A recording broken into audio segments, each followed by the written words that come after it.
ท่านผู้ฟังกำลังให้เกียรติรับฟังสถานีวิทยุเจียงใหม่มหานคร FM 107.25 เมกะเฮิรตซ์อันดับต่อจากนี้ไปเจิญอู้จ๋ากำเมืองกับดีเจคำเพชรเจ้า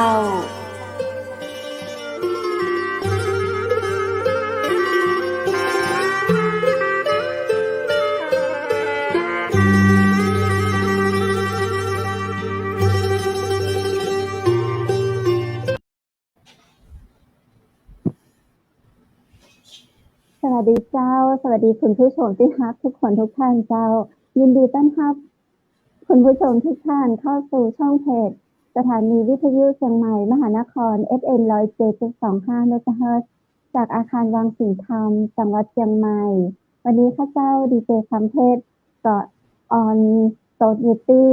สถานีวิทยุคลื่นเสียงสารวินอำเภอแม่เสลียงจังหวัดแม่ฮ่องสอนอยู่นะเจ้าและ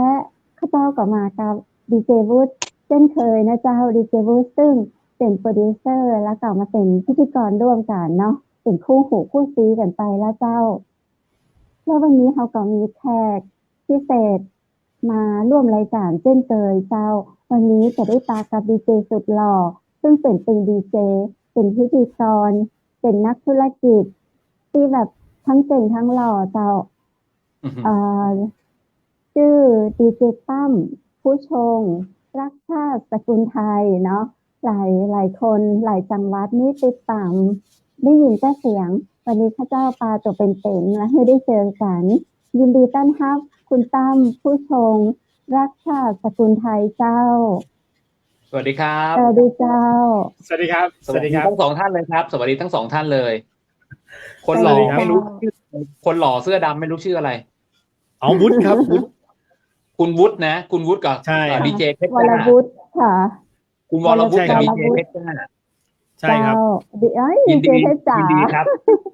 ดีเจเพชรจ้าผู้ชายผู้หญิงดีเจเพชรเจ้า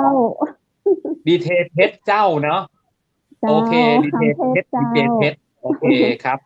สวัสดีทั้งสองท่านเจ้า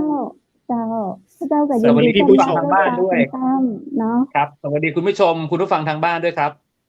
เจ้าฝากคุณตั้มมา10 กว่าปีเป็นจะรอจะได้จะรออย่างอ่านมีเคล็ดลับอย่างมาเล่าสู่กันฟังคุณตั้มเอาเคล็ดลับมาเล่าให้ฟังช่องเราเจ้าก็จริงๆวันนี้ยังไม่เสร็จงานเลยนะที่โทรมาเนี่ยผมยังหน้ามันอยู่เลยเนาะแล้วก็เมื่อกี้ก็เลยลงไปล้างหน้าหน่อยแล้วก็กลับขึ้นมาที่หน้าคอมบนบ้านนะฮะบนบ้านแล้วก็รับปากเอาไว้ว่าจะมาคุยกับทางคุณผู้ชมทางบ้านนะครับก็รีบลงไปล้างหน้าแล้วก็มาเข้ารายการด้วยนะครับมีอะไรจะสอบถามหรือจะให้แบ่งปันก็เรียนเชิญครับยินดีชั้นมากเลยเจ้ายุคนี้เป็นยุคโควิดนะเจ้าคุณดีเจตั้มยุคโควิดนี่จะมีผลอย่างกับคุณตั้มพ่องผลดีหรือว่าผลเสียจะได้พ่องเจ้าคือต้องย้อนไปเมื่อตอนโควิดครั้งแรกเลยเนี่ยในช่วงนั้นนะประเทศไทยเรายังไม่มีแมส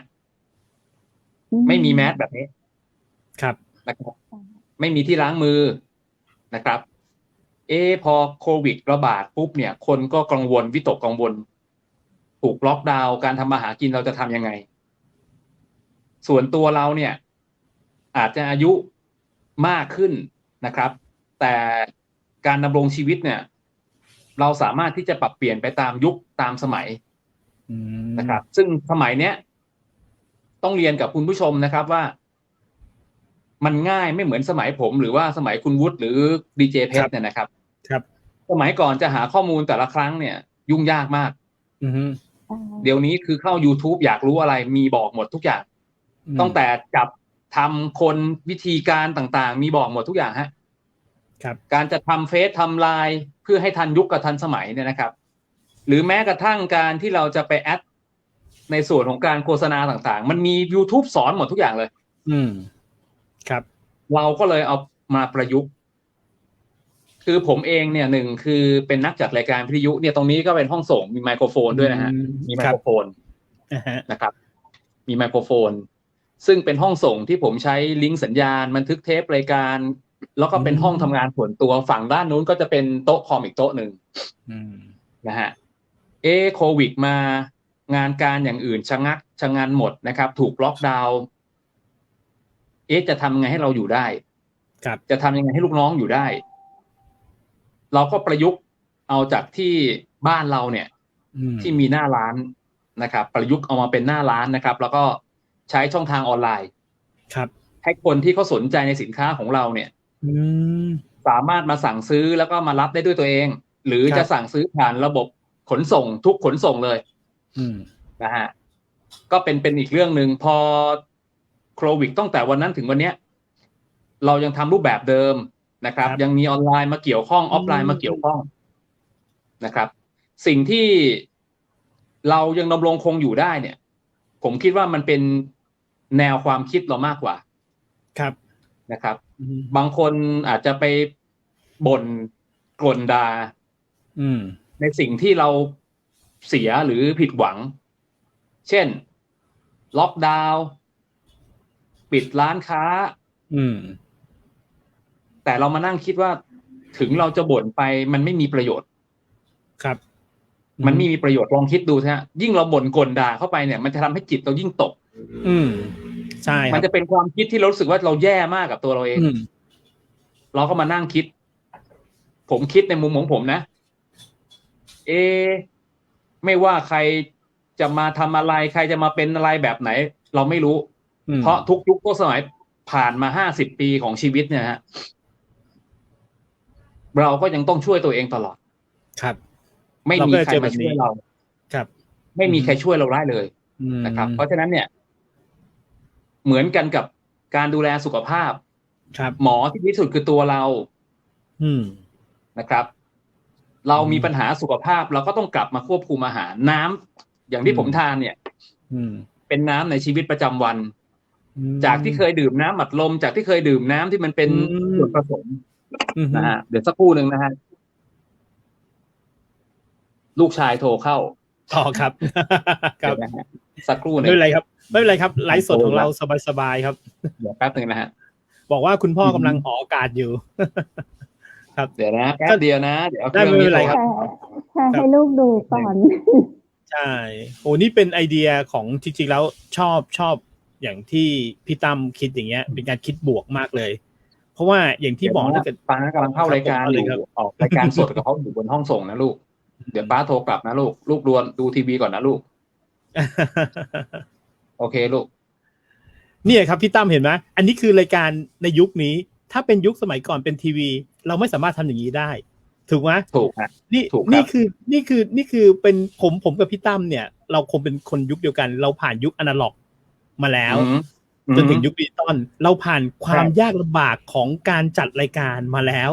ซึ่งสมัยก่อนเครื่องไม้เครื่องมือเนี่ยผมว่าต้องเยอะแน่ๆมิกเซอร์เนี่ยเอาต่ำๆเลย8 channel 16 channel 24 channel ไมค์ต้องตัวแพงๆกว่าที่เราจะจัดรายการที่แบบคุยกันอย่างนี้ได้แล้วไม่มีทางที่เราจะมาคุยข้ามกันอย่างนี้นอกจากมีการโฟนอินเสียงเข้ามาเมื่อกี้ฟังพี่ตั้มแล้วพี่ตั้มแบบคิดบวกมากๆเลยให้พี่ตั้มต่ออีกนิดนึงแบบแล้วทำไมอยากให้คนแบบเรื่องไม่เป็นเรื่องของสุขภาพเมื่อกี้ที่พี่ตั้มติดค้างไว้อยู่ว่าน้ำเปล่าเนี่ยพี่ตั้มต้องปรับเปลี่ยนชีวิตจากการกินอย่างเงี้ยไม่ดื่มน้ำอัดลมมากินน้ำเปล่าเนี่ยช่วงนี้ยิ่งดูแลตัวเอง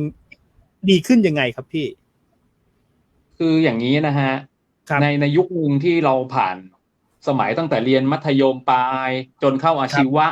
จนมาเข้ารั้วมหาวิทยาลัยเรามีเพื่อนฮะเรามีเพื่อนเรามีกลุ่มเรามีสังสรรค์พอผ่านยุคมาเข้าสู่วัยทำงานครับความเปลี่ยนแปลงที่เกิดขึ้นมันมาจากวิถีชีวิตเราทั้งนั้นสิ่งที่เราตักเข้าปากทุกอย่างเป็นผลระยะยาวครับนะครับพอหนักเข้าปุ๊บหน้าท้องเริ่มออกจากคนหุ่นดีๆให้หน้าท้องเริ่มออกนะฮะรู้สึกตัวเองเริ่มรู้สึกนอนกรนเราสัมผัสได้โดยที่เราสะดุ้งตื่นว่าเรากรนนะได้ยินเสียงตัวเองเลยได้ยินเสียงตัวเองกรนเลยเสียงตัวเองถูกต้องกรนก็คือสะดุ้งตื่นว่าเรากรนนะฮะแล้วก็เลยมาประยุกต์ตัวเองว่าเฮ้ยเราเป็นหัวหน้าครอบครัวเนี่ยเราจะต้องส่งเราคนอื่นคิด อาจจะคิดไม่เหมือนเรานะแต่เราคิดว่าทุกคนที่อยู่ในครอบครัวคุณพ่อคุณแม่เราลูกครอบครัวภรรยาหรือทุกๆคนที่อยู่ในครอบครัวเราต้องดูแลเขาแล้วสิ่งหนึ่งที่ผมตระหนักดีทุกๆครั้งเลยนะคือผมเป็นนักจัดรายการวิทยุครับนี่คือไมโครโฟนนะ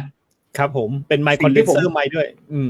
ผมจะต้องสื่อสารออกไปให้กับคนฟังรายการทุกๆคนฟังเนี่ยต้องเป็นเรื่องราวของความเป็นจริงนะครับเช่นเอาละครับคุณผู้ฟังที่มีปัญหาเรื่องสุขภาพอย่างนั้นอย่างนี้เป็นเบาหวานต้องกินอย่างนี้เป็นความดันต้องกินอย่างนี้อ้วนจะต้องทำยังไงเราพูดผ่านไมโครโฟนคือระบบอนาล็อกหรือระบบออฟไลน์ไม่มีหน้าจอแบบนี้ครับคุณวุฒิกับดีเจเพชรไม่สามารถเห็นผมได้เลยครับได้ยินแต่เสียงนะฮะเพราะฉะนั้นผมจะหลอกใครก็ได้นะฮะแต่สิ่งที่ผมตระหนักดีก็คือเราเป็นสื่อมวลชนวันนี้เราจะทำยังไงล่ะสิ่งที่เราพูดออกไปเนี่ยให้มันมีประโยชน์ต่อสังคมแล้วสิ่งสำคัญก็คือผมมีตำรับนะหนังสือที่ผมถืออยู่เนี่ยเยอะฮะครับด้านหลังผมเนี่ยเป็นอัลบั้มซื้อมาอ่านไปเข้าคอร์สอบรมไปเข้าเรียนโภชนาการบำบัดเอามาประยุกต์ใช้กับตัวเราเองครับทุกวันนี้ดีใจนะผมดีใจมากที่ผมได้บอกบุญให้กับคนฟังทางบ้านบอกบุญยังไงทุกคนโทรศัพท์กลับมาทำตามที่คุณตั้มบอกนะตื่นเช้ามาเราจะต้องหยิบน้ำมาดื่มแบบนี้ตอนเช้าดื่มกวกโลคอเลยครับเพื่อให้น้ำมันเป็นส่วนประกอบของชีวิตโดยเฉพาะน้ำเปล่าๆไม่เติมเต็มน้ำเปล่าหรือน้ำตาลหรือสิ่งที่มันเป็นส่วนผสมที่มันทำให้เราอร่อยนะฮะเป๊ปซี่ขวดนึงเขาทีไม่เครื่องดื่มน้ำอัดลมขวดนึงขอโทษทีนะฮะครับเครื่องดื่มน้ำอัดลม1ขวดเนี่ยมีน้ำตาลถึง18 กรัม40 กรัมหมายความว่าคุณกินน้ำตาลเข้าไปประมาณสัก20ช้อนชาครับช้อนชาก็คือช้อนชงกาแฟโอ้โหคิดง่ายๆเรากินก๋วยเตี๋ยวเนี่ยเราเติมช้อนเดียวเราก็ว่าหนักแล้วนะถูกต้องฮะอันนี้20ช้อนใช่ครับโอ้โหอันนี้เห็นภาพเลยนะเห็นภาพฮะพอกินเข้าไปแล้วรู้สึกยังไงฮะพอกินเข้าไปมันกลายเป็นพลังงานเขาเรียกว่าแคลอรี่ครับมันก็เผาผลาญไม่หมดทำให้สุขภาพเราแย่อันนี้เรื่องสุขภาพครับเพราะฉะนั้นสุขภาพเราสำคัญที่สุดเราก็ต้องเติมเต็มเพราะเราเป็นคนหัวหน้าครอบครัวเราจะต้องไปต่อแล้วอีกอย่างหนึ่งเราเป็นนักจัดรายการวิทยุเราจะต้องบอกคนฟังว่าเฮ้ยเราเป็นตัวอย่างที่ดีให้กับคุณนะครับดีเจตั้มพูดออกอากาศต้องเป็นจริงเราไม่ใช่โฆษณาเกินจริงเรากำลังจำหน่ายผลิตภัณฑ์เสริมอาหารที่ชื่อมันระบุบอกแล้วว่าเสริมไม่ใช่ยารักษาโรคแต่สิ่งที่คุณจะดูแลสุขภาพคุณได้ก็คือการคุมอาหารกินข้าวนี่หลังจากนี้ก็คือก่อนนอนเนี่ยผมซื้อมะม่วงกับแตงโมแช่เย็นมาแล้ว2ชิ้นครับกำลังจะทานแล้วก็อาบน้ำนี่ยังไม่เสร็จงานดีก็คงเสร็จตรงนี้ก็คงจะต้องนอนแล้วเพราะว่านี่มันจะ3 ทุ่มจะ3 ทุ่มครับแล้วก็วันนี้ที่กรุงเทพฝนตกฝนตกครับเมื่อสักครู่นี้ผมก็รีบก็เลยเอารถมอเตอร์ไซค์ขับออกไปก็เจอฝนนิดนึงถึงได้ใส่หมวกเนี่ยฮะป้องกันฝนโปรยๆนะฮะดีครับก็เลยไม่ได้ถอดเลยครับนะครับพอวกกลับมาถึงเรื่องของงานเราก็ถือว่าเราสำเร็จในระดับหนึ่งที่เราจะช่วยคนในสังคมให้เขาพ้นจากโรคภัยไข้เจ็บจากการกินอาหารเป็นยาคุณจะต้องกินอย่างนี้ให้เป็นยานี่คือยาน้ำเปล่าคือยาหล่อเลี้ยงร่างกายคุณผิวพรรณดีอาหารที่ตักใส่ปากคุณก็ต้องดูความมันความเค็มความหวานมันเยอะไปไหมผิวเราที่มันไม่ดีส่วนหนึ่งเนี่ยนะครับมาจากการกินเค็มเพราะคอลลาเจนมันถูกขับออกจากปัสสาวะภาพกินเค็มมากๆกินเค็มมากเนี่ยไตมันจะขับคอลลาเจนจากธรรมชาติออกจากผิวก็จะไม่สวยแล้วก็ไปหาครีมบำรุงผิวมาทามันก็ไม่ดีขึ้นแล้วถ้าอยากให้ผิวดีขึ้นเราก็ต้องงดกินเค็มนะฮะอันนี้คือวิธีการครับพอสุขภาพเราดีแล้วเนี่ยเราก็มาคิดต่อว่าเฮ้ยเราจะทำไงให้ธุรกิจเราไปได้ธุรกิจที่เราทำเก็บด้าน สินค้าที่มันเป็นเรื่องราวของสมุนไพรเนี่ย ถือว่าเราสำเร็จฮะ ครับ อือฮึ นะครับ อืม แต่ คุณ ใน ป้า ส่วนอื่น ทำธุรกิจอะไรบ้างคะตอนนี้ ตอนนี้เนี่ยคือล่าสุดเนี่ยไม่ได้ล่าสุดแล้วฮะผมทำมานานแล้วเป็นงานการ์เมนต์เป็นงานเสื้อผ้า เป็นงานเสื้อผ้าที่ผมสวมใส่นี่แหละฮะ อืม เป็นเสื้อแฟชั่น เป็นเสื้อเชิ้ตเป็นเสื้อยืดหรือเป็นชุดกางเกงที่วัยรุ่นเขาชอบใส่ อืม อืม นะฮะ ปัจจุบันก็ เราก็ ทำ ไป อยู่ ดูกระแส ค่ะ กระแสของคนที่เขาชอบ เช่น เด็กอายุตั้งแต่20 ปีไปจนถึง35 ปีนี่คือกำลังซื้อล้วนๆฮะ ครับ ใส่แล้วทิ้ง ใส่แล้วทิ้งเบื่อแล้วทิ้งเปลี่ยนใหม่ คุณ ใส่แล้วทิ้งเปลี่ยนใหม่ คุณ ไปตามกระแส ตั้ง เลยฮะ ที่ นะครับ เพราะฉะนั้นเราก็เล่นสินค้าตามกระแส อืม อืม นะครับ เด็กชอบใส่เสื้อผ้ายังไงเขาก็เอาเงินจากคุณพ่อคุณแม่หรือเงินที่เขาได้จากการงานหรือเงินที่เขาเก็บเขาก็มาซื้อใส่ เบื่อเขาก็ทิ้ง เทรนด์ใหม่มาเขาก็ใส่เทรนด์ใหม่ไปเรื่อย อืม ๆซึ่งมันเป็นของฟุ่มเฟือยฮะเสื้อผ้าเนี่ย ครับ ลองถามดีเจวุฒิกับคุณเพชรดีเจเพชรดูว่าในตู้คุณมีเสื้อผ้าเท่าไหร่ ครับ คุณใส่หมดไหม ครับ แล้ว อือฮึ คุณคิดว่าคุณเอาไปบริจาคได้ไหม ใช่ครับ แล้วทำไมคุณต้องซื้อใหม่ ครับใช่ สิ่งล่อใจ มันจะมี ก็คือเวลาคุณไปห้าง อือฮึ สวยมากชอบอยากได้ ใช่ มันจะมีความรู้สึกดีทุกครั้งที่ได้ใส่เสื้อใหม่ นะครับ ไม่รู้เป็นอะไร บางคนเนี่ยขอให้ได้ช็อปเถอะ ใช่ครับ ความสุข ใช่ครับ ความสุข บางทีเสื้อผ้าซื้อมาไม่ได้ใส่ก็ยังมี ครับ อืม ไปรื้อตู้ดูอ้าวเฮ้ยตัวนี้ ใช่ครับ ซื้อมาต้องนานแล้วยังไม่ได้ใส่เลย ซื้อมาแขวนไว้เลย แล้วแบบ บางทียังไม่ได้แกะออกจากถุงด้วย เป็น ตัว ซะ เอ อง ย่างนั้น เป็น ครับ ตัวเองเป็น ครับ ตัวเอง ครับ เป็น อ่าฮะ ตัวเองเป็น ใช่อืมแล้วอย่างนี้พี่ เรา พี่ตั้มมีร้านอยู่ที่กรุงเทพ มีร้านอยู่ที่กรุงเทพครับ แล้วก็มีกลุ่มไลน์ที่เป็นแม่ค้าล้วน อืม ๆเป็นแม่ค้าที่อยู่ทั่วประเทศ ครับ สมัยก่อน อ่าฮะ คุณจะขายเสื้อผ้าเนี่ย ครับ คุณจะต้องมาหาตามโบะเบประตูน้ำ ครับ อือฮึ แต่สมัยนี้คุณออนไลน์คุณสั่ง อืม ผ่านทางไลน์ อืม เราก็ส่งไปให้เขาขายได้เลย อืมอือฮึ เรามีหน้าที่หาแบบแฟชั่น รูปแบบงานส่งให้ลูกค้า อืม ก็เป็นรูปแบบงานหนึ่งนะครับ ซึ่งทำเป็นครอบครัว ครับ อือฮึ ก็ถือ เพราะ ว่า ฉะ ป นั้น ระสบ เนี่ ควาย มสำเร็จ อืมในยุคโควิด เนี่ยแสดงว่าพี่ตั้มเป็นคนที่ปรับเปลี่ยน โดยที่พี่ตั้มปรับเปลี่ยนมาก่อนโควิดหรือเปล่าครับเพราะว่าออนไลน์เนี่ยกระแสออนไลน์มันมาก่อนหน้านั้นแล้วนิดหนึ่งนะครับ เรื่องของการค้าขายออนไลน์ฮะ แต่ก่อนเล่นไม่เป็นหรอกครับ Facebook ไลน์อะไรไม่รู้เรื่องหรอฮะ อืม เดี๋ยวนี้จำเป็นที่จะต้องเรียนรู้มัน อืม แล้วก็ผมเองก็กำลังจะทำช่องทีวีเหมือนที่ได้คุยกับคุณอยู่ อืมดีครับ ดีครับ ทำทีวีอยู่แล้ว แต่ว่าทีวี อืม มันเป็นช่องหลัก ซึ่งมันมีค่าใช้จ่ายสูงมากในการดำเนินการ ครับ เราสู้ไม่ได้ สู้ไม่ได้ก็คือ เราต้องใช้องค์กรขนาดใหญ่ อืม ในการขับเคลื่อนต้นทุนขนาดใหญ่ในการขับเคลื่อน ครับ เราก็เลยมานั่งมองว่าถ้าเกิดเราจะเป็นยูทูบเบอร์บ้างล่ะ ครับ อืม เฮ้ยหนึ่งเราเอาสมุนไพรเราเอาอะไรต่างๆ มาให้ความรู้คนอ่ะกินอย่างนี้มันเป็นยานะ อืม เฮ้ยฟ้าทลายโจรมันเป็นยานะเฮ้ยไอ้นี่มันเป็นยานะครับ กินแบบนี้สิลดน้ำตาลกินแบบนี้สิลดไขมัน อืม อีกส่วนหนึ่งก็จะมาเป็นบทบาทของสิ่งต่างๆ ที่เราจะให้สังคมหรือเป็นงานที่เราออกไปดูวัดวาอารามชุมชนเก่าๆไปถ่ายทอดให้เขารู้ว่าเฮ้ยเนี่ย ประเทศไทยเรามีแบบนี้นะคุณเคยเห็นหรือเปล่า อืม คุณเคยไปไหมวัดระฆังคุณเคยรู้จักสมเด็จพระพุทธจารย์โตที่ไปที่ไหนก็มีสมเด็จโตแต่เด็กรุ่นใหม่ไม่รู้หรอกอยู่ที่ไหน อืม สิ่งศักดิ์สิทธิ์สมัยก่อนคืออะไร อืม แล้วทำไมจะเป็นความเชื่อ แล้วก็ถ่ายทอดเลยจะเอาเรื่องราวเหล่านี้มาทำเป็นรูปแบบของทำรายการทีวี ซึ่งมันเป็นสาระและความบันเทิง ครับ ซึ่งตัวเราเนี่ยอาจจะเป็นคนทำแล้วก็เอามาตัดต่อมาทำอะไรแล้วก็ต้องเรียนรู้แล้วก็มีคนช่วยงานต่างๆให้คนติดตามเรา ครับ คนติดตามเรามากๆเนี่ยเราก็จะเป็นยูทูบเบอร์หรือเป็นเน็ตไอดอลหรือจะเป็นคนที่รู้จักในสังคมใบนี้ หลังจากนั้นแหละฮะเรามีชื่อเมื่อไหร่อะไรง่ายหมดความเชื่อถือคนติดตามเราก็มาสร้างงานได้เหมือนกับเพจทุกวันนี้ดาราศิลปินนักร้องคนดังคนติดตามเยอะมากครับแต่ผมก็เห็นทุกเพจมีคนติดตามหมดนะฮะ ครับฮะซึ่ง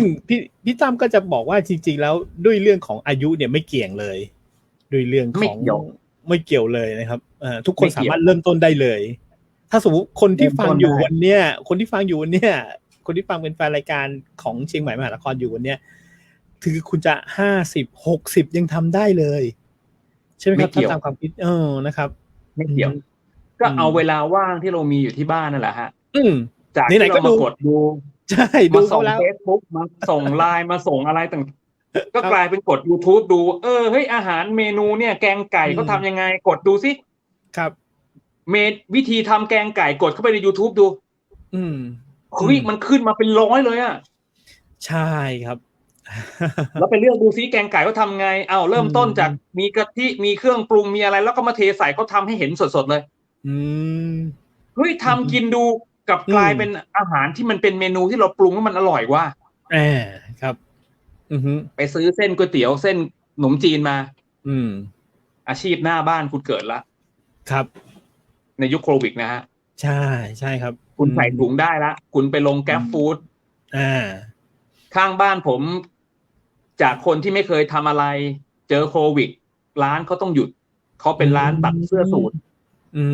ซึ่งต้องรอนักธุรกิจต่างชาติมาสั่งตัดนะฮะผลปรากฏว่า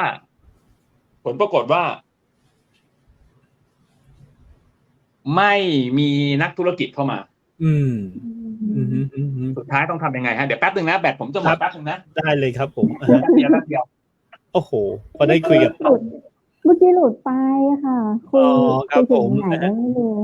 เนี่ยครับก็คุยทางพี่ตั้มอยู่ว่าเรื่องของพี่ตั้มปรับเปลี่ยนมาเนี่ยคืออย่างเมื่อกี้ที่คุยกับทางพี่ตั้มบอกว่าด้วยตัวที่ร้านเนี่ยยุคโควิดไม่มีผลเลยครับไม่มีผลเลยใช่ก็ยังดำเนินการไปใช่คืออย่างนี้ครับพี่ตั้มผมใช่ผมก็มองคล้ายๆเป็นภาพเดียวกับพี่แหละครับอย่างที่บอกว่าพอยุคมันเปลี่ยนแล้วจริงสมัยก่อนเนี่ยเวลาเราเรียนเรื่องการตลาดเนี่ยเขาต้องมี 4P ซึ่งใช้กันมาตลอดเลยไอ้คำว่าเพจสถานที่เนี่ยมีแน่นอนฮะแต่ตอนนี้มันเป็นทำเลใช่ทำเลนี่ต้องแบบคุณไม่ต้องใช้ทำเลนะใช่คือบางคนทำเลร้านนะครับพี่ต้องไปให้อาจารย์ฮวงจุ้ยดูเลยนะว่าตรงนี้เป็นยังไงตอนนี้เนี่ยผมว่าคุณต้องไปเอาอินเทอร์เน็ตแรงๆดีกว่าใช่ว่านะอินเทอร์เน็ตแรงๆดีกว่าใช่ครับเพราะฉะนั้นอันนี้กำลังจะบอกคุณผู้ชมทางบ้านนะครับกำลังจะบอกคุณผู้ชมทางบ้านว่าปกติเนี่ยผมจะซื้อน้ำหอมขวดนึงวันนี้ปกติจะวางไว้ข้างบนนะครับผมไปซื้อที่ห้างที่มีชื่อเสียงนะครับขวด 3-4 พันบาทผมปรากฏว่าเดี๋ยวนี้ผมเข้าไปเป็นเมมเบอร์เขาอยู่ในห้างสรรพสินค้าผมสั่งซื้อออนไลน์ได้ส่วนลดถูกกว่าเดินไปซื้อห้างทั้งที่เป็นยี่ห้อเดียวกันครับใช่ครับคนตัดเสื้อผ้าสูทชุดสูทที่เราใส่กันนะฮะครับผลปรากฏว่าโควิดมาต่างชาติเข้ามาไม่ได้เขาทำยังไงล่ะฮะธุรกิจเขาต้องหยุดลงนะแล้วเขาก็มาคุยกับผมว่าพี่ตั้มผมจะทำอะไรดีช่วงนี้ครับกำลังจะถามเลยบอกว่าครับผมก็เลยให้ไอเดียเข้าไปว่าคุณลองไปหาช่องทางพวกอาหารที่มันเป็นอาหารเมนูที่เขาสั่งตามออนไลน์ครับผมปรากฏว่าเขาไปเอาสูตรหมูปิ้งเนี่ยนะอยู่ใน YouTube มาทำตอนนี้เชื่อไหมครับว่าร้านของเขาขายเฉพาะออนไลน์อย่างเดียวไม่มีหน้าร้านเลยนะGrab Food Panda เก็ตทุกอย่างโกเจ็กเต็มหน้าบ้านเช้าเนี่ยเป็นร้อยคันเพื่อรอรับหมูปิ้งข้าวเหนียวสูตรที่เขาไปเรียนจาก YouTube มาตอนเนี้ยรายได้เขาแซงหน้าจากการตัดเสื้อสูทไปแล้วนั่นสิครับจากการสูตรที่เขาทำออนไลน์นี่คือวิธีการที่ประยุกต์ใช้ในส่วนของโควิดครับมันการเรียนรู้อันนี้คือหมูปิ้งนะส่วนคนอื่นเหรอที่เป็นงานท่องเที่ยวบ้านตรงหน้าบ้านผมเนี่ยเป็นบริษัทจัดทัวร์ที่ไปต่างประเทศสมัยก่อนโควิดนี่ไปกับเขาโควิดมาพับฐานเลยฮะนิ่งเลยสุดท้ายรู้ไหมว่าบริษัทท่องเที่ยวเนี่ยครับไป ฝึกเมนูอาหารมาขายหน้าร้าน ขายแอปพลิเคชันแล้วก็ตอนนี้ผมรู้ว่าเขาเนี่ยทำทัวร์เที่ยวในเมืองไทยนะใต้เหนืออีสานออกตกกรุงเทพไปไหว้พระเป็นทัวร์ถูกๆแล้วก็แบบเหมาจ่ายเขาทำได้ขายอาหารเขาอยู่ได้ครับเขาอยู่ได้ในยุคแบบนี้นะเขารอวันที่ควบคุมโรคระบาดได้แล้วนักท่องเที่ยวกลับมาก็เป็นอาชีพที่เขารักเขาอาจจะได้กลับไปทำเหมือนเดิมแต่ตอนนี้คือเขาอยู่ได้เพราะทุกคนหนึ่งคือต้องกินต้องใช้สุดแล้วแต่ว่าเขาจะหาเงินจากช่องทางไหนเข้ามาเงินมันหมุนเวียนในระบบนะครับนะฮะแต่พอมาช่วงเนี้ยวิกฤตการณ์มันเริ่มเยอะขึ้นผมเองเนี่ยรอบๆข้างบ้านผมเนี่ยนะครับหลายพื้นที่เสี่ยงมากกับโควิดเสี่ยงเยอะมากผมก็เป็นผู้เสี่ยงนะครับผมก็ไปสวอปมา 2-3 รอบอะไรนะฮะได้ฉีดวัคซีนหรือยังคะอีก 2-3 วันจะได้ฉีดก็รอลุ้นอยู่เพราะว่าวันนี้ตัวเองไปเมื่อเช้าไปสวอปมานะผมไปสวอปที่จมูกมานะครับผลเป็นลบผลเป็นลบนะผมเป็นลบก็คือยังต้องไปต่อเพราะว่าเราต้องพบปะผู้คนเราเสี่ยงมากครับนะครับเพราะฉะนั้นก็อยากจะบอกทุกคนนะครับว่ากำลังใจสำคัญที่สุดขอให้เราตั้งสติตั้งหลักดูว่าเราจะไปต่อยังไงชีวิตเราต้องไปต่อเรามีครอบครัวเรามีพ่อแม่เรามองคนข้างๆกายเราไว้ว่าเฮ้ยพ่อแม่เราที่ให้กำเนิดเกิดเรามาเราต้องดูแลพ่อแม่เรามีลูกที่ยังต้องเรียนหนังสือยังต้องส่งเขาเรียนไปถึงฝั่งฝันเรายังต้องทำต่อครับแล้วเราเองตัวเราเองยังต้องไปต่อเราจะมานั่งจมนั่งบ่นแล้วก็จมอยู่กับความรู้สึกแย่ๆนอนผ่านไปวันๆคงจะไม่ได้เรากลับมาตั้งสติใหม่ว่าเราจะทำยังไงถึงบอกว่ายุคนี้ได้เปรียบมากครับแค่คุณเข้าไปในระบบคุณมีอินเทอร์เน็ตเนี่ยคุณหาความรู้ได้ทุกอย่างเลยคุณจะทำอะไรที่คุณชอบแล้วคิดว่ามันเป็นไปได้กับตัวคุณล่ะเอามาทำดูเราอาจจะไม่มีต้นทุนหรือเราอาจจะไม่ได้เป็นคนร่ำรวยมาแต่กำเนิดครับถึงไม่ได้รวยล้นฟ้าแต่เราก็สามารถเลี้ยงครอบครัวเลี้ยงตัวเองแล้วก็เกษียณได้อย่างมีความสุขนะฮะทุกอย่างมันต้องแปรเปลี่ยนหมดแล้วครับครับที่พี่ตั้มบอกคือทุกบ้านเนี่ยมีสัญญาณอินเทอร์เน็ตแทบจะทุกบ้านอยู่แล้วซึ่งเดี๋ยวนี้เป็นความจำเป็นเลยใช่ไหมครับแต่อยู่ที่ว่าคุณจะไหนๆคุณก็เสียอินเทอร์เน็ตเนี่ยเดือนนึง300-400-500แล้วเนี่ยบางทีคุณดูอะไรอย่างเดียวเนี่ยมันก็ไม่ได้ประโยชน์อะไรบางทีลองหันมาเปลี่ยนดูนะครับให้ที่มันเป็นประโยชน์บ้างให้คนอื่นดูแล้วบ้างใช่มาแบ่งปันบ้างใช่เนี่ยอย่างผมว่าคนที่ได้ยินพี่ตั้มเนี่ยผมว่านะผมว่ามีหลายๆคนครับพี่เท่าที่บางทีผมเห็นข่าวนะอย่างล่าสุดนั้นผมไปอ่านข่าวมาขึ้นไปบนสะพานพระราม8ครับพี่ตั้มถอดรองเท้าเสร็จปุ๊บกระโดดลงเลยกระโดดลงแม่น้ำเลยเมื่อวานก็มีนี่สิครับพี่นี่สิครับมีเพิ่งออกข่าววันนี้นะเขาหมดเป็นนักร้องเขาเป็นนักร้องเด็กวัยรุ่นนะครับผมจำชื่อไม่ได้นะเพิ่งอ่านข่าวเมื่อไปสักครู่นี้แหละเสียชีวิตคืองานหยุดรายได้หยุดแต่รายจ่ายหนี้สินเครดิตยังเดินอยู่ถามว่าเคยไหมเคยฮะ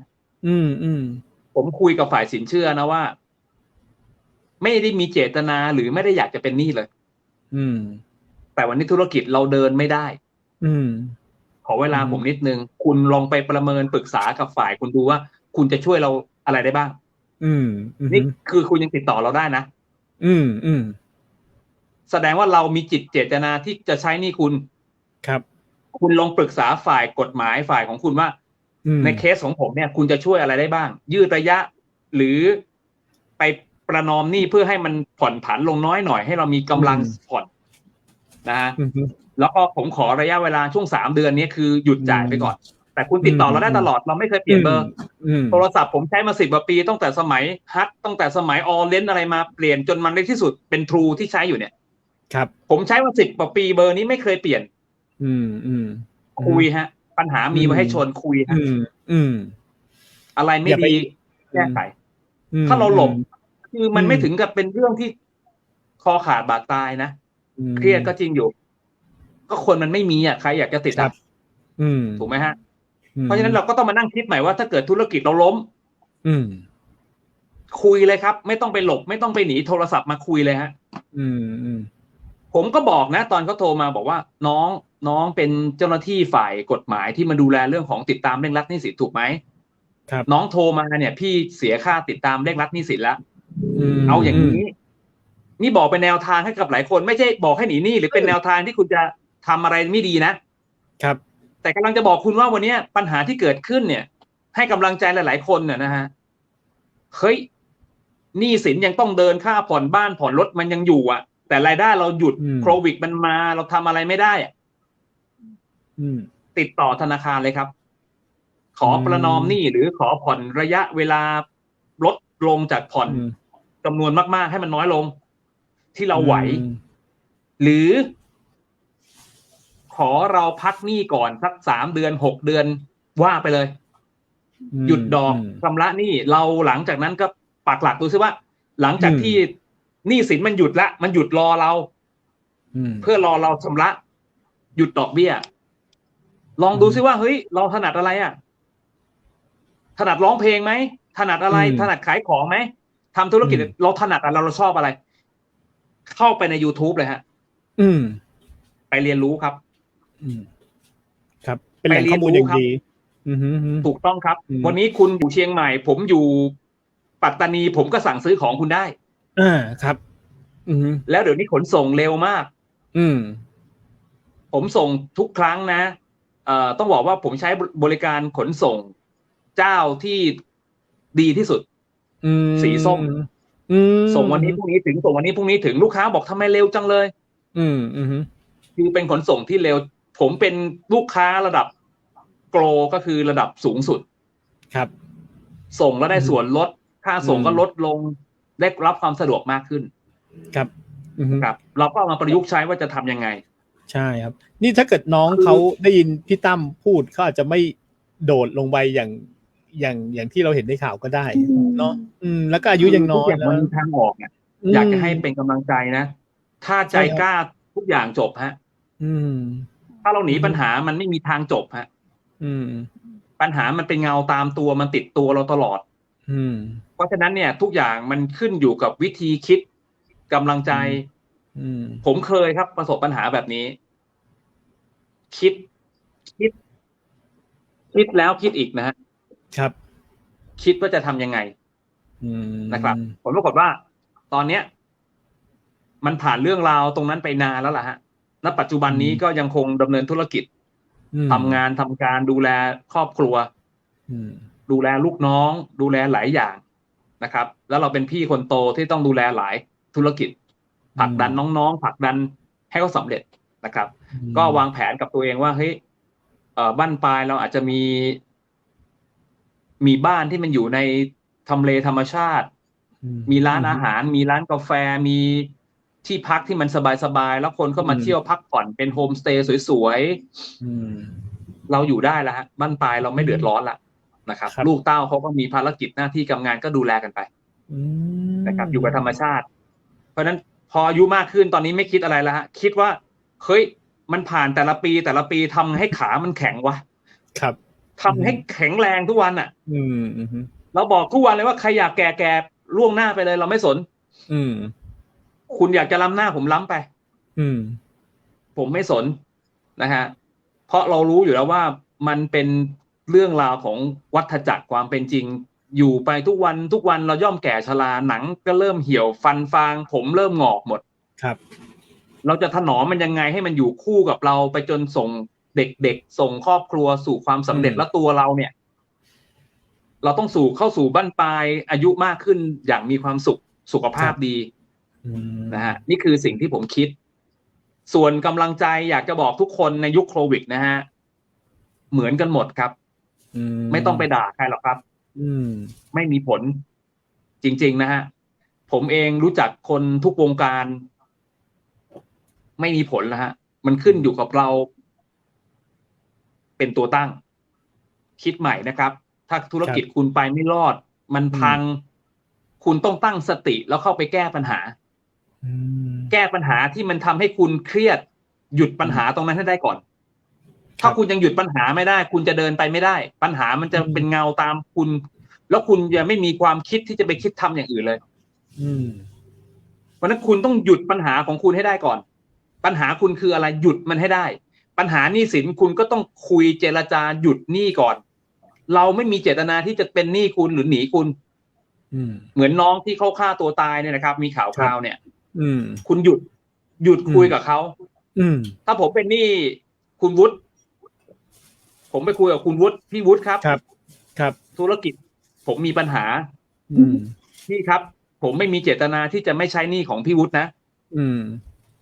พี่วุฒิครับผมขอความกรุณาเมตตายืดระยะเวลาของการชำระหนี้ให้ผมหน่อยได้ไหมผมจะทยอยใช้ให้พี่โดยเร็วที่สุดตอนนี้ผมขอปักหลักแล้วก็หารายได้หาอาชีพเพื่อจะมาใช้หนี้แล้วก็เลี้ยงครอบครัวคนฟังก็เชื่อว่านะครับเขาน่าจะช่วยเรานะใช่ครับนะฮะเขาน่าจะช่วยเราหลังจากนั้นเราก็มาลังคิดเลยว่าเฮ้ยเราจะทำยังไงว่าให้มันได้เงินครับให้มันได้เงินครับจับแพะชนแกะคุณลองติดต่อดูซิเมืองจันทร์ทุเรียนเขาออกลองติดต่อผู้ค้าผู้ส่งดูซิว่าเฮ้ยเราจะหาทุเรียนมาทำยังไงมาขายมาส่งได้ไหมถ่ายภาพสวยๆฮะทุเรียนภูสวยๆนะกิโลเท่านั้นเท่านี้เราทำได้หมดแล้วฮะเผลอๆเป็นธุรกิจที่คุณไม่ต้องลงทุนเลยใช่ซึ่งมือถือก็ทำได้อยู่แล้วถ่ายได้สวยด้วยครับคุณถ่ายเสื้อที่ดีเจเพชรใส่อยู่ดีเจวุฒิใส่อยู่เนี่ยเขามีดารามาเป็นนางแบบให้ครับคุณก็เอานางแบบไปโพสเลยฮะติดต่อต้นทางเขาส่งราคาชุด100เราไปบวกสัก220รวมค่าจัดส่งลูกค้าสั่งมาระบุไซส์เรียบร้อยคุณก็ไปสั่งกับโรงงานส่งให้ลูกค้าเป็นรายได้โดยที่คุณไม่ต้องลงทุนเลยครับเพียงแต่ว่าคุณกล้าทำหรือเปล่าล่ะอยู่ที่วิธีคิดจริงๆอยู่ที่ความกล้าของคุณเนี่ยเดี๋ยวนี้โลกออนไลน์มันเปลี่ยนไปเร็วมากคุณไม่ต้องลงทุนน่ะถูกไหมฮะเพราะฉะนั้นหน้าตาขี้เหร่อย่างผมจะทำให้หล่อก็ได้ครับใช่ครับเดี๋ยวนี้มันง่ายมากนี่คือระบบออนไลน์อ่ะใครจะรู้ว่าคุณอายุ50-60ใครจะรู้อะฮะก็เนี่ยในเพจของคุณมันมีแต่สินค้าครับหน้าร้านแต่เขาซื้อคุณขนมปังของกินของใช้ได้หมดเลยฮะเพราะนั้นอย่าหยุดคิดอย่าหยุดที่จะคิดอย่าหยุดที่จะฝันแล้วก็อย่าหยุดที่จะลงมือทำครับเศรษฐกิจแบบนี้แย่หมดแล้วฮะโควิดแย่หมดแล้วคุณจะโทษใครล่ะทั่วโลกมันเป็นหมดอ่ะครับแล้วก็คุณจะเปลี่ยนใครใหม่อ่ะครับคุณจะเปลี่ยนรัฐบาลคุณจะเปลี่ยนอะไรมันไม่เกี่ยวมันต้องเปลี่ยนที่ตัวเราก่อนครับใช่ครับคุณจะมารอเราชนะคุณจะมารอคนละครึ่งคุณพอกินไหมครับคุณพอกินไหมมันช่วยได้นะครับมันช่วยประทังชีวิตคุณได้แต่คุณไม่สามารถที่จะตั้งหลักได้หรอกมันดีที่คุณมีข้าวกินจากโครงการครับแต่คุณไม่สามารถที่จะเอาเงินเหล่านั้นไปสร้างชีวิตได้ครับนะฮะเพราะฉะนั้นก็ฝากถึงคุณผู้ฟังทุกท่านนะฮะเป็นกำลังใจให้คุณผู้ชมทางบ้านด้วยนะครับที่ชมรายการทางสถานีวิทยุเชียงใหม่มหานครครับแล้วก็คุณผู้ชมที่ชมทั้งภาพและเสียงนะครับเป็นกำลังใจให้เราทุกคนมีหลายมุมนะครับบทจะดีก็ดีนะครับบทจะลงก็ลงนะครับเขาบอกว่าเวลาขึ้นเนี่ยอย่าหลงนะครับเวลาลงก็อย่าท้อปัญหาอยู่ตรงไหนคุณเดินหน้าชนแก้ปัญหานั้นก่อนทำสมองให้โปร่งให้โล่งครับหยุดปัญหาเอาไว้ก่อนแล้วไปมองสิ่งดีๆในวันข้างหน้าแล้วคุณก็ลงมือทำเรียนรู้ประยุกต์เอาจากโลกออนไลน์นี่แหละครับมันมีประโยชน์มากแต่ก่อนผมไม่มีโอกาสแล้วครับจัดรายการมานั่งคุยกับดีเจครับจากทีมงานเชียงใหม่มหานครต้องบอกว่ารายการนี้ดีนะเป็นรายการที่คุณเอาความสุขให้คุณผู้ชมทางบ้านนะครับไม่อยากให้เครียดแล้วก็แก้เครียดฮะเพลงหาฟังเมื่อไหร่ก็ได้ละครับใช่ครับแต่คุณต้องหารายการที่มันเป็นกำลังใจให้คุณถูกต้องครับแล้วต้องเป็นจากกำลังใจจากคนที่จริงๆด้วยครับคุณตั้มคะถ้ามันมีกรณีแบบนี้นะคะเป็นหนี้อยู่ใช่ไหมคะคุณตั้มเป็นหนี้คุณตั้มเป็นหนี้เพชรอยู่แล้วก็คุณตั้มไปขอยืมเงินคุณวุฒิ คุณตั้มไปบอกคุณบูธว่าเป็นหนี้เพชรคุณตั้มจะต้องไปใช้หนี้เพชรคุณตั้มคิดยังไงคะคิดว่าเขาคิดผิดหรือว่าคิดถูกผมว่า ยืมเงินอีกคนไปใช้หนี้อีกคนมันต้องเจรจากับทางต้นทางก่อน ดีที่สุด คุณจะจับแพะชนแกะไม่มีประโยชน์ เราไม่ควรไปยืมเงินคนอื่นเพิ่มถูกไหมเราเป็นห ถ้า นี้ ในก คุณ ร วุฒิ ณีที่คุณ เรา ไป ก็ไปคุยกับคุณวุฒิถูกไหม ดี คะ กว่า ถ้าคุณเป็นหนี้ผม คุณคุยกับผม หรือถ้าคุณเป็นหนี้แล้ว ผมเชื่อว่าเจ้าของหนี้เนี่ยเขาไม่ใจดำหรอก ใช่ครับ ร้อยทั้งร้อยถ้าเราคุยดีๆแล้วเขารู้ภูมิฐานของเราว่าเราไม่เคยผิดชำระ หรือเราไม่เคยมีปัญหาเรื่องพวกนี้ ครับ คุยกับเขายกเว้น คุณไปกู้เงินมาแล้วคุณไปเล่นการพนันคุณไปเล่นแล้วก็ไปใช้เงินผิดวิธีแล้วคุณมาโกหกเขาอย่างเงี้ย อย่างนี้ก็ไม่ได้นะครับ เพราะฉะนั้นปัญหาอยู่ตรงไหนแก้ตรงนั้น ช่วงนี้มันเยอะมากเลยค่ะ คุณบูธคะคุณป้าคะช่วงนี้ยอมรับเลยว่าเยอะมากเลยทั้งโทรศัพท์ทั้งไลน์ทั้งอะไรอย่างเงี้ยมาโทรมาหาเราคือขอยืมเพื่อที่จะไปใช้หนี้อีกคนอะไรอย่างเงี้ยแล้วบอกไปคุยกับคนนั้นเลยสิเป็นหนี้เขาก็เป็นหนี้อยู่คนเดียว ก็พอเพราะยุคนี้มันเป็นไปด้วยกันทั้งหมด มันอยู่ที่เราล่ะฮะ ถึงอยากให้มาฟังคุณตั้มวันนี้ไงครับ คืออยากจะบอกทุกคนว่า ต้อง จริงๆ ปั แล้ ญ ว หาอยู่ที่ไหนต้องแก้ตรงนั้น ต้องแก้ที่ต้นทาง มันต้องแก้ที่ต้นเหตุ แล้วมันจะจบ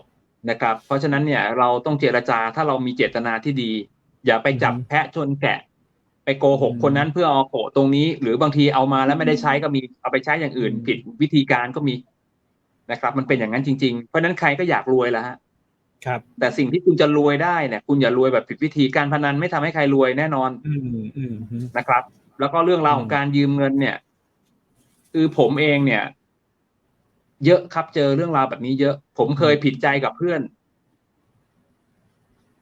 ที่รู้จักกันเนี่ยนะมายืมตังค์เราไม่ให้ เราบอกว่าถ้ามันเป็นจำนวนเงินที่มันไม่มากเอาไปก่อนเลย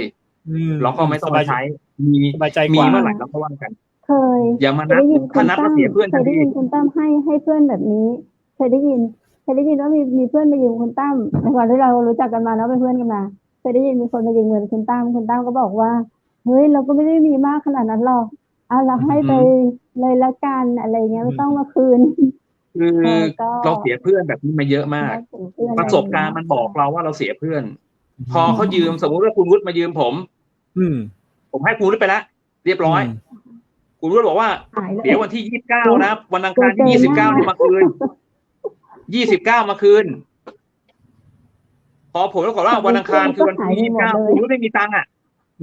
คุณไม่มีตังค์อ่ะคุณวุฒิก็หลบหน้าผมนะพอผมโทรไปหาเนี่ยแต่ผมเนี่ยโทรไปหาคุณวุฒิในวันที่คุณวุฒิจะมาใช้หนี้แต่คุณวุฒิคิดแล้วผมจะโทรมาทวงหนี้ถูกไหมฮะใช่ครับแต่ผมกำลังจะโทรบอกเพื่อนว่าเฮ้ยกูมีงานนะมึงมาช่วยกูหน่อยเดี๋ยวกูจะได้เอาค่าแรงหักใช้หนี้มึงไปนะอีกมุมนึงถูกไหมในมุมของผมเนี่ยอยากให้เพื่อนมีรายได้เฮ้ยวุฒิเดี๋ยวมึงกะกันโทรบอกวุฒิเดี๋ยวมึงช่วยกูมาเดินงานเรื่องนี้หน่อยนะกูรับงานมาแล้วกูทำไม่ทันมึงเอาไปทำให้กูส่งลูกค้าหน่อยมึงจะได้ตังค์แต่คุณวุฒิเนี่ยยืมตังค์ผมไปนัดผมวันที่29แต่คุณวุฒิไม่มีเงินใช้หลบเลยโลภะไม่รับสายคุณวุฒิเสียโอกาสละ1เสียโอกาสใช่ครับ2เสียเพื่อนโทรศัพท์มันก็ไม่รับหนี้มันก็ไม่จ่ายติดต่อก็ไม่ได้ไปละเสียโอกาสครับแม้กระทั่งคุณวุฒิมีเงินมาคืนผมเนี่ยก็ยังเสียโอกาสเพราะว่ามันผิดนัดชำระเขาเรียกว่าเสียเครดิตพอครั้งหน้ามายืมผมอีกเนี่ยผมคิดแล้วคิดอีกเฮ้ยมันจะมาตรงไหมวะมันจะมายังไงวะอะไรอย่างเงี้ยนะฮะเพราะฉะนั้นเนี่ยปัญหามีตรงไหนแก้ตรงนั้นครับแล้วยุคนี้เนี่ยอยากจะให้กำลังใจนะครับผมเองผ่านเรื่องนี้มาเยอะมากโดนคนโกงเงินก็เยอะฮะแต่เราอยู่บนโลกใบนี้เราต้องคิดอยู่เสมอว่าเราจะเจอทั้งคนดีและคนไม่ดีครับไม่มีสิทธิ์เลยที่คุณจะเจอเรื่องที่มันดีทุกวันนะฮะเราคิดอยู่เสมอว่าช่างมันเจอไม่ดีก็ปล่อยหัวมันเป็นประสบการณ์ของเราครับนะฮะคุณจะมาบอกว่าคุณจะโอ้โหคุณตั้มคะมีคำถามค่ะบอกว่าไปยืมจ่ายค่าไฟฟ้าถ้าไม่จ่ายค่าไฟฟ้าเขาจะตัดไฟฟ้า โอเคสนี้เจอบ่อยครั้งเลย เราจะบอกเขายังไงคะ เคสอย่างนี้เจอบ่อยครั้งเลย อ๋อ ก็ คุณ คือ แป้งออกหาทางออกยังไง คือส่วนตัวเนี่ยนะ ส่วนตัวอยากจะบอกว่า มันเป็นความรับผิดชอบในส่วนตัวของครอบครัวคุณ อืม อืม นะครับ เราช่วยได้เป็นบางครั้ง ถ้ามันไม่มากนะครับ เอาเถอะดีเจเพชรบอกว่าค่าไฟ 2,500 ไม่มีมาตัด ถ้าเราเป็นเพื่อน เป็นคนสนิท ถ้าอยากจะช่วยเขาช่วยเลย อืมครับ คุณเพชรเอาไปจ่าย มีเมื่อไหร่ค่อยว่ากัน ตัดบทไปเลย แต่ถ้ามาซ้ำสองซ้ำสามเนี่ยแสดงว่าเขาไม่ได้มีอะไรที่มันพัฒนาการตัวเองขึ้นไปเรื่อย ๆ คุณซ้ำซากอ่ะ คุณซ้ำซากผมเจออย่างนี้หลายคน อืม เจออย่างนี้หลายคนมาก แล้วก็พอเจอแล้วเรารู้สึก เอานะให้เขาไป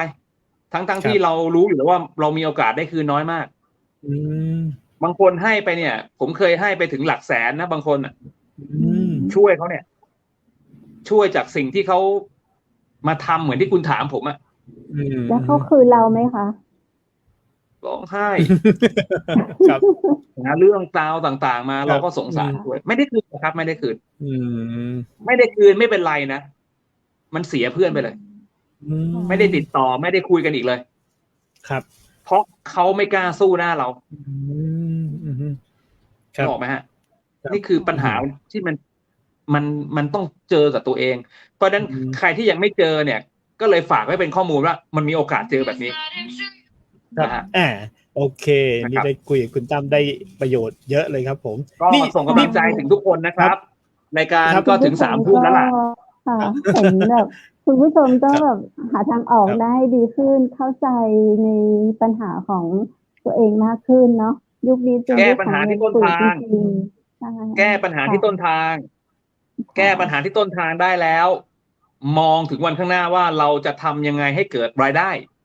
ครับ วันนี้ออนไลน์มันได้เปรียบมาก คือคุณไม่ต้องลงทุนคุณก็สามารถทำงานได้ ม ขอให้คุณมีอินเทอร์เน็ต ถ้าไม่มีอินเทอร์เน็ต ครับ ไปที่ศาลาประชารัฐประจำหมู่บ้านเขามีอินเทอร์เน็ตฟรี ใช่ครับ อ่า ยังไงก็มี เงิน ครับ ทุน ศาลาหมู่บ้าน กองทุ หมู่บ้านมีตอนเนี้ย ค่ะ มี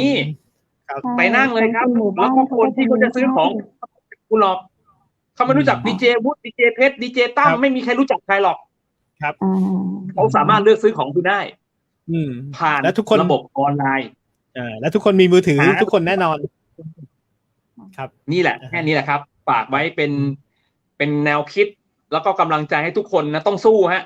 ครับ ถ้าใจสู้ทุกอย่างจบหมด อืม ถ้าคุณใจไม่สู้ทุกอย่างมันจะเป็นปัญหาติดตามคุณตลอดชีวิต อืม แต่ถ้าคุณคิดใจสู้อย่างเดียวทุกอย่างจบหมดอะไรที่มันปล่อยได้ปล่อยเลย ช่างมัน อืม ถ้าเป็นภาษา ครับ บ้านผมก็คือนักเลงหน่อยก็ช่างแม่ง ช่างแม่ง อืม ปล่อยมันไปเถอะนะ อืม คุณไม่มีวันที่คุณจะเจออะไรที่มันสะดวก แล้วก็ราบรื่นในหมดทุกอย่างหรอกช่างมันมั่งปล่อยมันเดินหน้า ถ้าคุณมีแต่เดินแล้วเอาหินไปเฟี้ยงหมาลายทาง คุณไม่มีสิทธิ์ที่จะถึงปลายทางเลย อืม ปล่อยมันเห่าโอ้ไม่ช่างมันหมา ครับ ถ้าคุณเดินโอ้ยไอ้หานี่มึงคือจะเอาเรื่องหมาทุกตัวที่คุณเห่าคุณเนี่ย ครับ จบเพราะฉะนั้น ครับ เจอปัญหาก็ปล่อยมันผ่านบ้างอะไรที่มันไม่ดี ครับ ปล่อยมันผ่าน เรามองถึงเรื่องดี มองถึงคนข้างหลัง มองถึงครอบครัว ว่าจะผลักดันตัวเองไปสู่ความสำเร็จยังไง ครับ ฝากเป็นกำลังใจทุกๆคนนะครับ วันนี้ ครั จาก บโอ้ ทีมงาน ขอบคุณมากเลยครับ เชียงใหม่มหานครเนาะ ครับ ค่ะ ครับ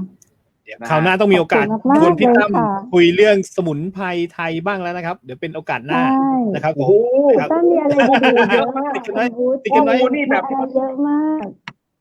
อ่าน ติด จ กัน น ไว้ แบบ ครับ ว่า ถึงเรียกร้องที่จะ ติด อ ไว้ ยากให้มาเป็นแขกรับ ติดไว้ เชิญ ครับ ครับ ค่ะ คราวหน้านะครับ หน้าหน่อยนะ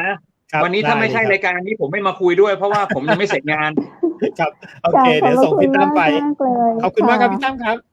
ครับ สวัสดีครับ สวัสดีครับสวัสดีครับ ขอบคุณมากค่ะ ค่ะคุณผู้ชมเจ้า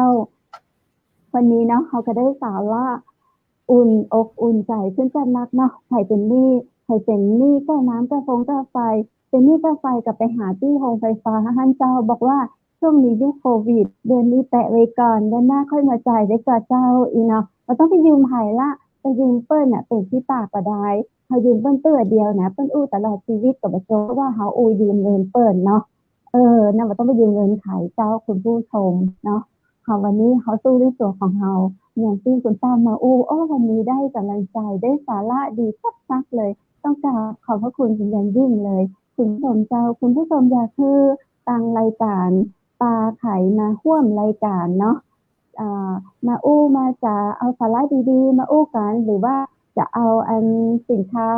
ที่คุณผู้ชมแต่งขึ้นมาเนาะเอามารีวิวสินค้าก็ได้นะเจ้าติดต่อได้ที่อันสถานีวิทยุเชียงใหม่มหานครของเรายินดีนะเจ้าที่จะเอามาโปรโมทให้กันเนาะวันนี้ก็ต้องขอบคุณสปอนเซอร์ดีนะเจ้าร้านครัวปินโตเชียงใหม่อันนี้เปิ้นก็แต่งกับข้าวล้ำเป็นเมื่อเช้าเมื่อตอนเมื่อแรงนะเจ้าสั่งได้โทรหาได้ที่เบอร์0818843354จดไว้นะเจ้าบ่ต้องโทรไปเตื้อตอนนี้เปิ้นมารับละเปิ้นปิดครัวละโทรไปเมื่อวานเอาเนาะ0818843354นะเจ้า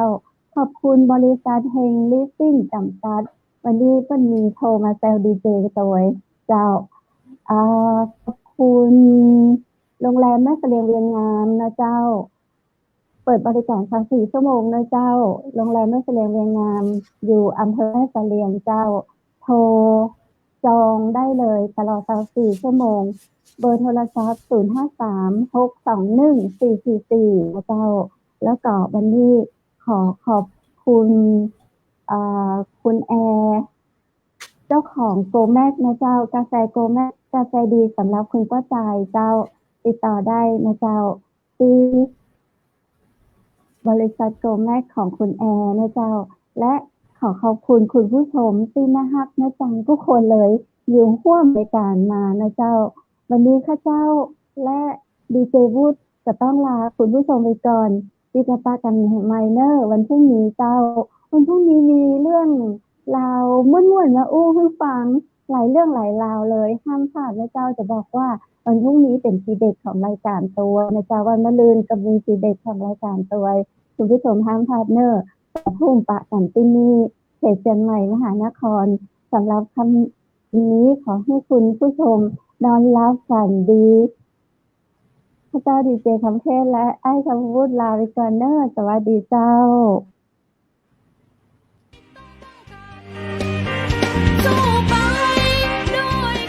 สถานีวิทยุเจียงใหม่มหานคร 107.25 เมกะเฮิรตซ์ ขอแสดงความห่วงใยและเป็นกำลังใจให้ทุกท่านในช่วงการระบาดของโรคโควิด -19 ในครั้งนี้เพื่อลดความเสี่ยงควรสวมหน้ากากอนามัยทุกครั้งล้างมือเป็นประจำขอให้อยู่ที่บ้านให้นักที่สุดด้วยความปรารถนาดีจากหมู่เฮาเจ้าเจียงใหม่มหานครสนับสนุนโดยกาแฟโกแม็กคอฟฟี่และโรงแรมแม่เสรียงเวียงงามโทร 053-621-444 และ 081-595-2883